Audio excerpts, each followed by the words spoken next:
Tous, nous sommes heureux de nous retrouver si nombreux pour cette autre journée de l'Ascension à Pont-de-Beauvoisin.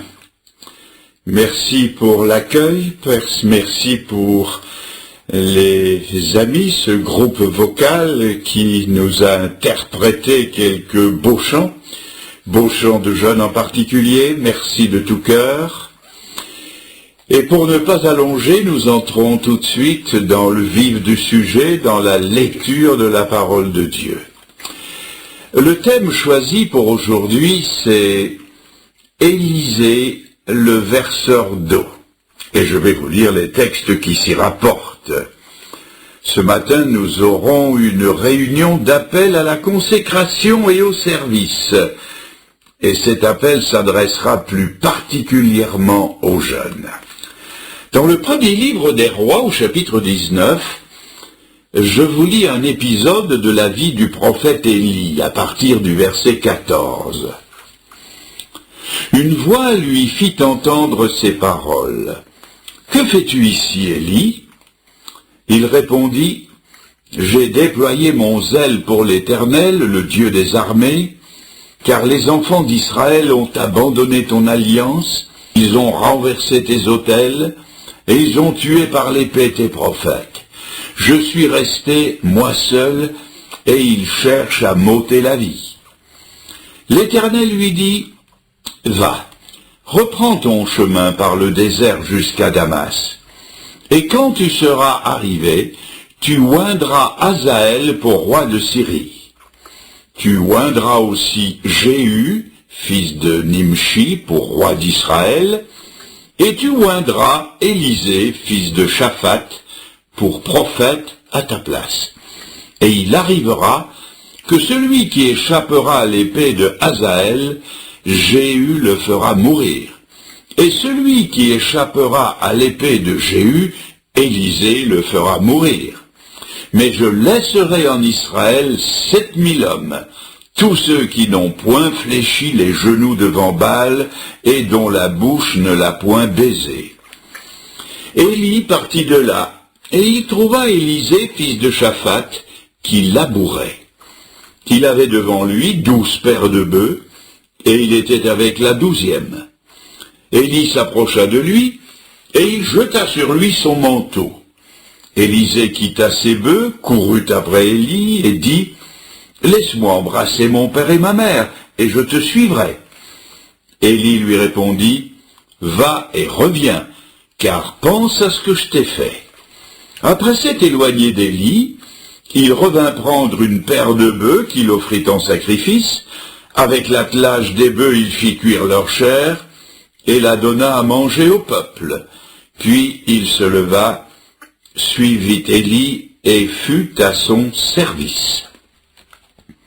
Quelques pages plus loin, dans le deuxième livre des Rois, je lis au chapitre 3 et au verset 11, Josaphat, c'est le roi de Juda, le royaume du Sud, Josaphat dit, « N'y a-t-il ici aucun prophète de l'Éternel par qui nous puissions consulter l'Éternel » L'un des serviteurs du roi d'Israël répondit, « Il y a ici Élisée, fils de Shaphat, qui versait l'eau sur les mains d'Élie. » Et Josaphat dit, « La parole de l'Éternel est avec lui. » Ensuite, dans le Nouveau Testament, dans l'Épître aux Philippiens, je lis au chapitre 2, verset 22, la recommandation de l'apôtre Paul concernant Timothée.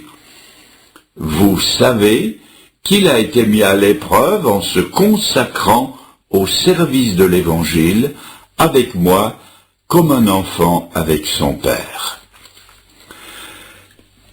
La Bible débute par cette parole pleine de majesté. Au commencement, Dieu. Dieu est au commencement de toutes choses. C'est ce que nous dit le prologue de l'évangile de Jean en parlant de Jésus-Christ. Au commencement était la parole était avec Dieu, la parole était Dieu. Dans l'épître aux Colossiens, au chapitre 1, au verset 17, il est dit de Jésus, « Il était avant toute chose, et toute chose subsiste par lui.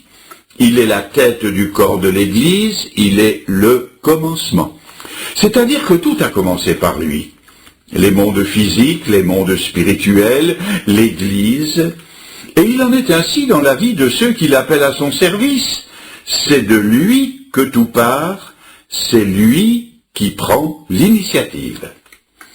Le prophète Jérémie, au début de son ministère, est appelé par Dieu, et il dit au chapitre 1, verset 4, « La parole de l'Éternel me fut adressée en ces mots, « Avant que je t'eusse formé dans le sein de ta mère, je te connaissais, et avant que tu fusses sorti de son sein, je t'avais consacré et je t'avais établi prophète des nations. » Israël, le peuple de Dieu, pourra dire « L'Éternel m'a appelé dès ma naissance, il m'a nommé dès ma sortie des entrailles maternelles. » L'apôtre Paul dira de son ministère dans l'Épître aux Galates au chapitre 1er verset 15 « Il a plu à celui qui m'avait mis à part dès le sein de ma mère, de m'appeler par sa grâce et de révéler en moi son Fils. » Dans l'Évangile, lorsque Nathanaël, étonné, a posé au Seigneur Jésus la question lui demandant d'où il le connaissait,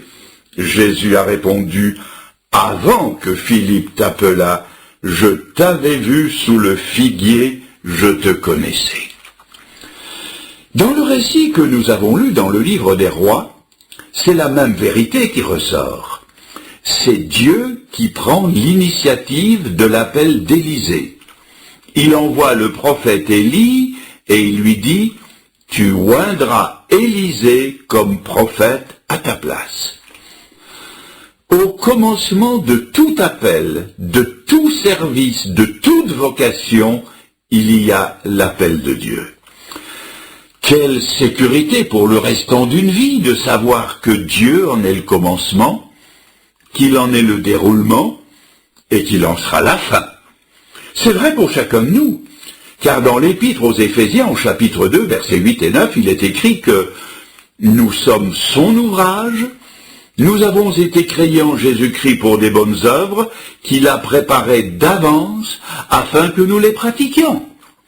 S'il les a préparées d'avance, c'est que Dieu est au commencement de tout appel et de tout véritable service.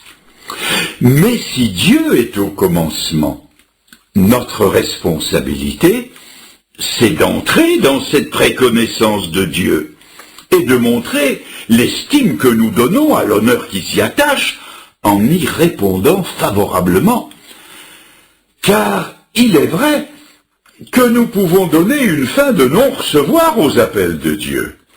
Dieu n'oblige personne à se convertir, il n'oblige personne à le servir.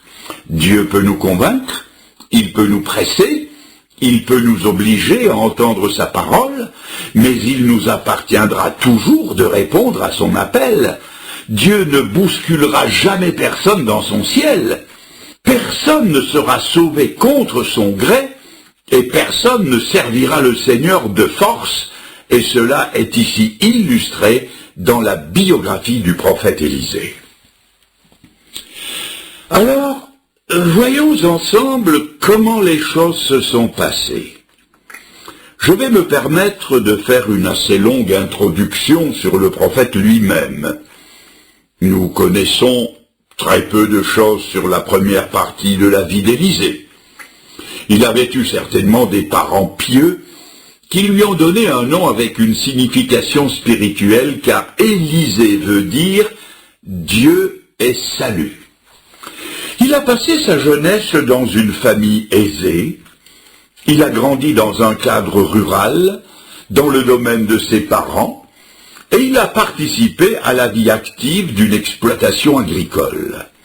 Et comme les jeunes d'autrefois n'étaient pas différents de ceux d'aujourd'hui, qui rêvent d'avoir le permis de conduire, qui leur donnera, sinon la liberté, tout au moins un sentiment d'autonomie, eh bien Élisée, jeune aussi, a attendu avec impatience le moment où il aurait le permis de conduire le tracteur de l'exploitation familiale, en l'occurrence une paire de bœufs.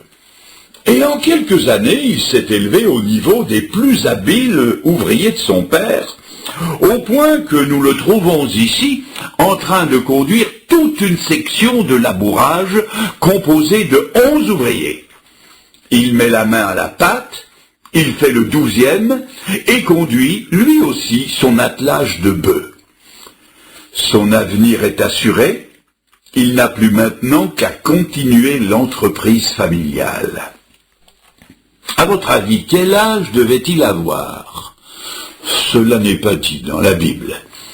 Mais il ne devait être ni trop jeune, ni trop vieux.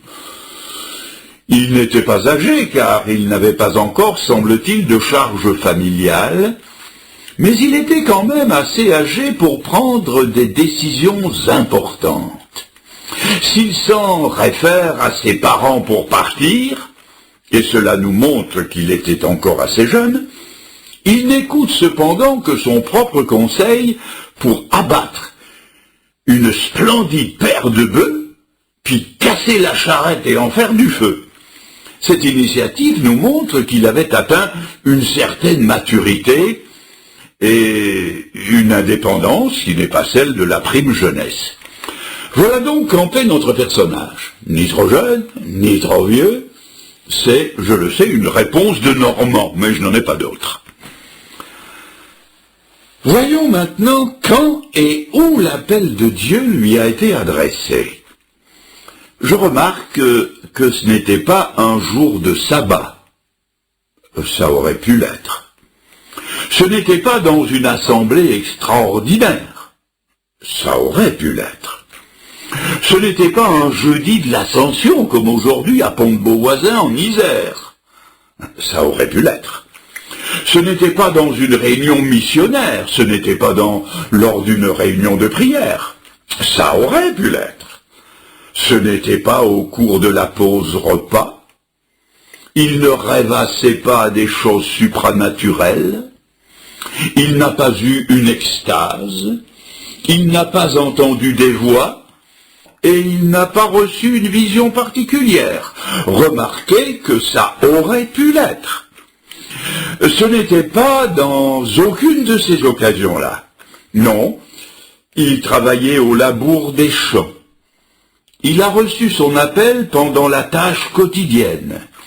Et c'est très important, parce que cela veut dire que pour Élisée, Dieu n'avait pas à arranger des situations spéciales, ni à lui préparer des décors extérieurs particuliers. Dieu connaissait ses dispositions intérieures, il était disponible depuis longtemps, Dieu pouvait venir le chercher n'importe quand et n'importe où. Il était prêt. Est-ce que nous sommes prêts à la visite inopinée de Dieu? Le Seigneur est venu le prendre derrière la charrue, comme il a pris David derrière le troupeau, comme il a pris Pierre et Jean à leur filet de pêche, comme il a pris l'évangéliste Moody dans son magasin de chaussures, comme il a pris Charles Studd à son université. Dieu est venu sans crier gare, comme dans le cas de Lévi qui était au bureau des recettes, la plume à la main. Le Seigneur est venu et lui a dit « Suis-moi ». Et avant qu'Élisée ait eu le temps de se rendre compte de quoi que ce soit, un homme qu'il savait être le prophète Élie est venu vers lui et d'un geste ample, sans s'y reprendre à 2 fois, il a jeté son grand manteau sur ses épaules. Il ne lui a fallu qu'une seconde pour comprendre l'immense portée de ce geste. Dieu le choisissait pour être le successeur du plus grand prophète d'Israël. Je fais maintenant une parenthèse d'application pratique pour notre temps. Mes amis, aujourd'hui, il y a aussi des successions à prendre. Des missionnaires ont atteint et dépassé l'âge de la retraite, et ils continuent, vaille que vaille, sur le champ de mission, attendant quelqu'un qui va reprendre des postes devenus vacants ou en train de l'être. Qui va les reprendre? Quand je pense aux évangélistes itinérants qui parcourent nos pays francophones,